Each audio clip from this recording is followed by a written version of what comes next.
ఓవైపు bird flu వార్తలు, మరోవైపు జీబీఎస్ అలజడి, ఇంకోవైపేమో మైకోప్లాస్మా న్యూమోనియా. మొత్తంగా చూస్తే తెలుగు రాష్ట్రాల్లో అనారోగ్య సమస్యలు ఓ విపత్తుగా మారిన పరిస్థితులు కనిపిస్తున్నాయి. పిల్లల ఊపిరితిత్తుల్లో పెనుముప్పుగా మారిన మైకోప్లాస్మా న్యూమోనియా ఇన్ఫెక్షన్ తీవ్ర భయాందోళన కలిగిస్తోంది. హాస్పిటళ్లలో మళ్లీ కోవిడ్ తరహా గందరగోళం మొదలైపోయింది.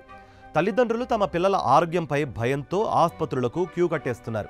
ఇంతకీ మైకోప్లాస్మా న్యూమోనియా అంటే ఏంటి? ఇది ఇంతగా ఎందుకు వ్యాపిస్తోంది? ఇది అంత ప్రాణాంతకమా? చూద్దాం.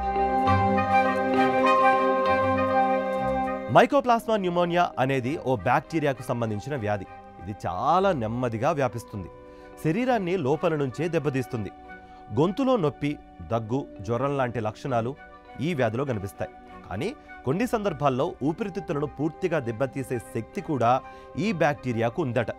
ఇది కొత్తగా వచ్చిన వ్యాధి కాదు. మైకోప్లాస్మా న్యూమోనియా వందల ఏళ్లుగా ఉంది. కానీ ప్రస్తుతం ప్రపంచవ్యాప్తంగా మళ్లీ ఇది వ్యాపిస్తోంది. చైనా, అమెరికా, జపాన్, దక్షిణ కొరియా లాంటి దేశాల్లో ఇది పెద్ద సమస్యగా మారిపోయింది. ఇప్పుడు ఇండియాలోనూ ఇదే పరిస్థితి. 2025 జనవరిలో చెన్నైలో ఈ కేసుల సంఖ్య బాగా పెరిగాయి. ఇటు ఫిబ్రవరిలో హైదరాబాద్లోనూ మైకోప్లాస్మా న్యూమోనియా కేసులు రికార్డ్ అయ్యాయి.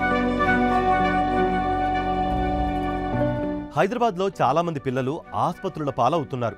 మారిన వాతావరణ పరిస్థితులు, కాలుష్యం, సంక్రాంతి సెలవుల తర్వాత పిల్లలు స్కూళ్లకు తిరిగి వెళ్లడం లాంటి కారణాలతో ఈ ఇన్ఫెక్షన్ వేగంగా వ్యాపిస్తోంది. పిల్లలు సమూహాల్లో ఎక్కువగా సమయం గడపడం వల్ల ఒకరి దగ్గర నుంచి మరొకరికి ఈ బ్యాక్టీరియా స్ప్రెడ్ అవుతుంది. దగ్గినప్పుడు, తుమ్మినప్పుడు విడుదలయ్యే బ్యాక్టీరియా ద్వారా ఇది వ్యాపిస్తూ ఉంటుంది. కానీ వైరస్లతో పోలిస్తే ఈ బ్యాక్టీరియా వ్యాపించే వేగం చాలా తక్కువ. ఎక్కువగా స్కూళ్లు, పిల్లల సంరక్షణ కేంద్రాల్లో ఈ బ్యాక్టీరియా ఒకరి నుంచి మరొకరికి ఎక్కువగా వ్యాపించే ఛాన్స్ ఉంటుందని డాక్టర్లు చెబుతున్నారు. మన ఊపిరితిత్తులు కొన్ని రకాల రక్షణ కణాలతో కప్పి ఉంటాయి. ఇవి వైరస్లు, బ్యాక్టీరియా, కాలుష్యం లాంటి వాటిని నిరోధిస్తాయి. అయితే మైకోప్లాస్మా న్యూమోనియా చాలా తెలివైన బ్యాక్టీరియా. ఇది ఊపిరితిత్తుల లోపలికి ప్రవేశించి అక్కడ నెమ్మదిగా పెరిగి ఇన్ఫెక్షన్ను సృష్టిస్తుంది.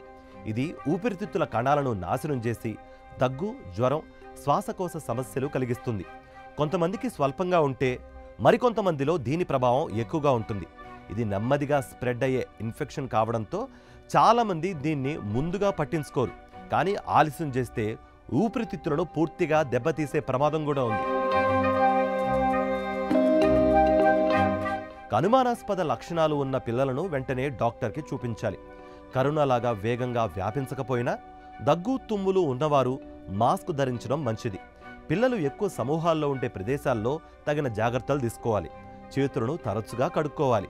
డాక్టర్ల సూచన మేరకు ఇన్ఫ్లుయెంజా, న్యూమోనియా వ్యాక్సిన్లు తీసుకోవడం వల్ల కొంతవరకు రక్షణ ఉంటుంది. నిజానికి ఈ వ్యాధి చాలా సందర్భాల్లో స్వయంగా తగ్గిపోతుంది. కొందరికి దీని లక్షణాలు కొద్ది రోజుల్లోనే తగ్గిపోతాయి. మరికొందరికి మాత్రం యాంటీబయాటిక్ మందులు అవసరం అవుతాయి. ఇక ఈ బ్యాక్టీరియా కొన్నిసార్లు యాంటీబయాటిక్స్కు కూడా చిక్కదు. అందుకే రిస్క్ లేకుండా లక్షణాలు కనిపించిన వెంటనే డాక్టర్ని కలవడం తప్పనిసరి. మరి సో బీ అలర్ట్. ముందుగానే గుర్తించి డాక్టర్ను సంప్రదించండి.